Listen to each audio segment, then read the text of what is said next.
There's a point where owning a rental property in Los Angeles just stops making sense, and a lot of landlords don't realize that until they've already crossed that line. This is Derrick Ruiz with eXp Realty. I've been selling real estate in Los Angeles for 40 years, and I'm having more and more conversations with landlords that are feeling stuck and don't know what to do. They're dealing with more regulation, more risk, rising costs, and in many cases, less return. And they're starting to ask, is it still worth being a landlord in Los Angeles? So let me walk you through a few situations where, in my experience, it may no longer make sense to keep holding on to that building. Point one, cash flow, rent control, and reality. If your rents are low, your expenses are going up, and you're barely cash flowing or worse, negative, that's a real problem. And a big reason for that here in Los Angeles is the really strict RSO rent control program. In many cases, our rental increases annually are limited to just 3%, while your insurance, utilities, repairs, and overall operating costs have gone up way more than just 3%. So over time, your margins get squeezed and it becomes harder and harder to make the numbers work. On top of that, many landlords are dealing with tenants that are locked into their units and they're paying below market rent. So even though the property may look valuable on paper and your equity is going up, your income is limited and your flexibility is reduced. The gap between market value and actual income is something a lot of owners are starting to feel, especially with the cost going up. Point two, deferred maintenance. Another big issue I see with a lot of landlords I talk to is not taking care of deferred maintenance and repairs. And deferred maintenance doesn't just sit there, it compounds. And if a SCEP inspection comes into play, those repair issues, those maintenance issues can escalate quickly. More repairs, re-inspections, and potential city involvement like REAP, which is something you don't want to ever get into. Point three, habitability claims. This is a big one, and a lot of landlords underestimate this problem. If you haven't stayed on top of maintenance and repair issues and tenants start making complaints, things like leaks, mold, plumbing issues, heat, electrical problems, you can be exposed to habitability claims. And once that door opens, it's not just about fixing the problem anymore. Now you're potentially dealing with claims and lawsuits from the tenant. And what a lot of landlords don't realize is in Los Angeles, tenants often have access to free legal help. So it doesn't cost that much for them to file a lawsuit against a landlord, but it can cost you a lot to defend it. I've seen situations that started off as relatively small issues, but they turned into much bigger issues, including legal and financial problems for the landlord because they didn't take care of the problems. And the reality is the laws tend to favor tenants in these situations. So if your maintenance has been deferred or issues have been lingering, that's a real risk landlords need to take seriously. If you own rental property in Los Angeles and you're dealing with SCEP, REAP, tenant issues, or rising costs, you're not alone. And you need to understand your options. I put together a landlord website and a landlord guide to SCEP and REAP inspections to walk you through all of your options. Go to derrickruiz.com, scroll down to start here, and choose your situation.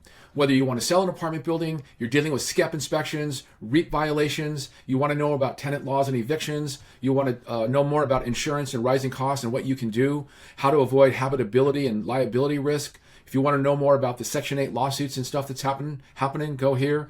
And if you want more information on rent control and tenant restrictions, check out this information on my website. Very helpful for landlords. And let's get back to the video. Point four, tenant risks and screening reality.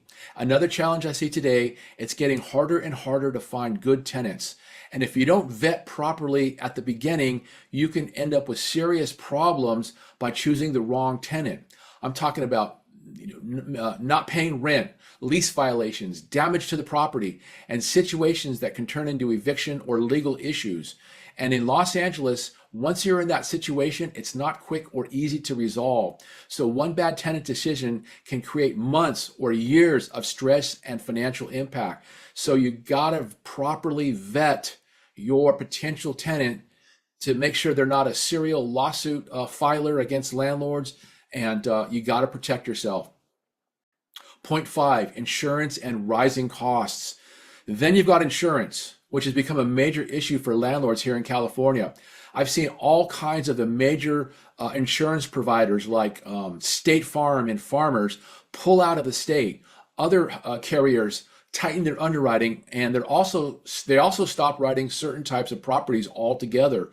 So a lot of owners are being pushed into non-admitted carriers. Those are carriers that aren't located in California, and that usually means higher premiums, less protection, and more uncertainty.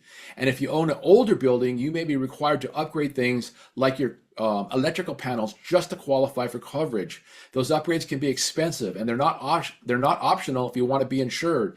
So now you're dealing with higher costs, more requirements, and more risks all at the same time. I'm literally going through this. April 2026 today, I had my farmer's insurance was canceled. I had to get a non-admitted carrier from another state with a little bit less coverage, and of course they're making me upgrade my federal panels in my building. It's a 1959 Spanish triplex. So I've hired an electrician. It's probably I'm lucky. It's only gonna cost me about $7,500 because the upgrade wasn't that serious. I just have to upgrade the panels, but insurance issues and electrical upgrades are another issue for a lot of landlords here in 2026. Point six. Another situation I see quite a bit, especially here in Los Angeles, is older landlords who have owned their properties for a long, long time, and they're getting up in years, and they're starting to have health issues. And the day-to-day realities of running a property here in Los Angeles are getting harder and harder to deal with. Managing repairs, dealing with rising costs, coordinating contractors, handling tenant issues, that all takes time and energy and patience. And if you're dealing with medical issues or health problems, it just compounds the issues you have to deal with as a landlord. And especially as you get older, if you're not living near the property, it becomes more and more difficult to manage the building. A lot of owners I talk to are just tired of dealing with this stuff. And it's not that the property isn't valuable and your equity hasn't grown over the years. It's just the workload and the stress doesn't make sense to hold on to the property any longer. Now, that doesn't automatically mean you should sell, but it does mean it's worth taking a step back and really looking into your situation objectively, not emotionally. Maybe you can get a family member, your son, your daughter, or somebody to help you manage the property. Maybe you got to break down and finally hire a property manager if you're not ready to sell your building, but you need to make some decision to lessen the burden of running that building. Now, every property and every situation and every owner is different. Sometimes it makes sense to hold on to the building. Maybe it's time to reposition with management, but sometimes selling is the right move. So if you're in that position, even if you're just thinking about it, I put together a guide that walks you through a lot of these issues. And if you want to talk through your specific situation, I'm always happy to have a conversation. Check out my website at derrickruiz.com. I've got a lot of information on a lot of different issues that landlords are dealing with: REIT, SCEP, habitability, how to avoid habitability lawsuits, how to avoid being sued for Section 8 violations. All that information is on my website. So the biggest mistake I see landlords make is waiting too long and not making the right decision on which way to go with their property, whether it's getting management or getting some help from a family to manage it, or getting a property manager on the case to deal with all these issues.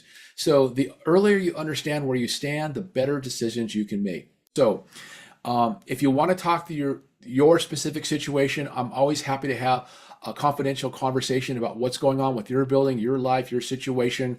I've been selling real estate for 40 years. I've sold a ton of rent-controlled Los Angeles apartment buildings in my career. I'm sure I have some good advice for you in your situation that would be very helpful. The earlier you understand where you stand and what your options are, the better decisions you can make. So again, if you want to have a chat, reach out to me. We can have a conversation about your situation, your building, and what your options are. This is Derrick Ruiz with eXp Realty. Thanks for watching, and I look forward to talking to you soon.